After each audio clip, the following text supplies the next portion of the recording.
Okay, this is another video. I think it's the continuation of the same video that I made earlier. Last time we have checked how to check your attenuators. Here we're checking attenuator. We have three different attenuators. The first attenuator has attenuation of 10 dB right here, which is cascaded with another 10 dB attenuator, which is cascaded with 6 dB attenuator. So these values are already in dBs. So in dBs, when something is in dBs, you can just simply, instead of multiplication, you just simply add them. So I should achieve an attenuation of about 26 dB. So 10 plus 6. So I should get an attenuation of about 6 dB. And at S12 and S21 should be around 26 dB at different frequencies. So this is what we're going to visualize using our VNA. So this is going to be a small video. It's just a continuation of same video because I have cascaded now three different attenuators to do the same measurement that we have done earlier.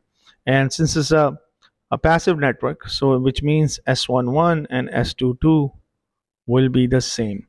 And what should be the value that we should expect for S11 and S22? The value that we should expect is around -10, anything less than -10 dB, which is good. So this is what I'm getting right now. So this is my S11. As you guys can see, this is my S11, and when I move my marker, so let me bring marker 1. So if I were to move this around, as you can see, I'm getting -18 dB. So which means my impedance matching is quite nice because my port is terminated at 50 ohms, and as well as my connectors, which I am attaching my attenuators to, are also terminated at 50 ohms, which means I'm getting an S11 and S22 to be exactly the same, which is less than -10 dB. So I'm getting -17 at 4.77 gigahertz. I can bring in one more marker and then I can move this around. At some places I'm getting even less than that. So my M2 is reading at about 1.79 gigahertz. I'm getting -28 dB of impedance matching, which is good. And I can also continue here as well. Marker 3 can be moved on this side, which is also around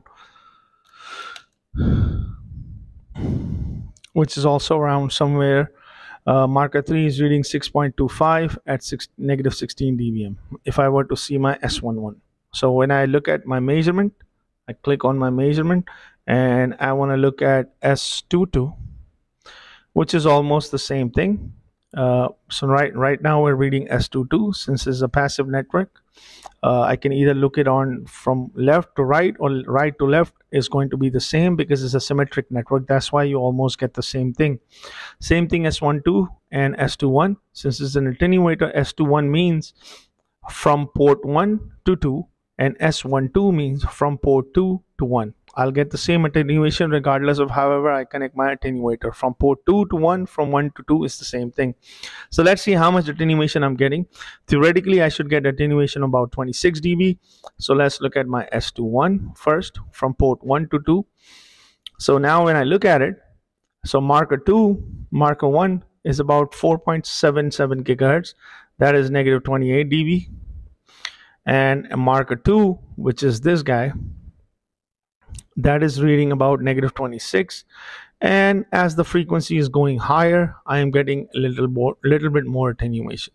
So approximately you're fluctuating. The average is about 27 dB of attenuation that I'm getting using these attenuators. So when you want to attenuate your signal, let's say you have a high power signal and you want to bring this down to 26 dB, you can cascade multiple of these attenuators, which I just did, to achieve this.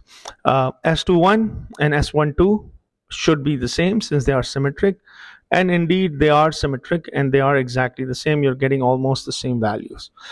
When I were to move marker 2 a little bit more, so marker 2 at lower frequencies as it going, so it looks like this attenuator is attenuating.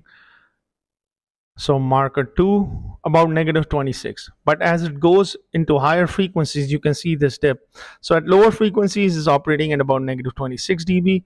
attenuation, as it going in higher frequency, the attenuation is actually getting stronger and stronger. Not too much, about a difference about 2 dB. So I hope you like this small video on S11, S12, S21, and S22 for an attenuator which is being cascaded like this. So please don't forget to subscribe to my channel. If you have any questions, leave it in a comment section.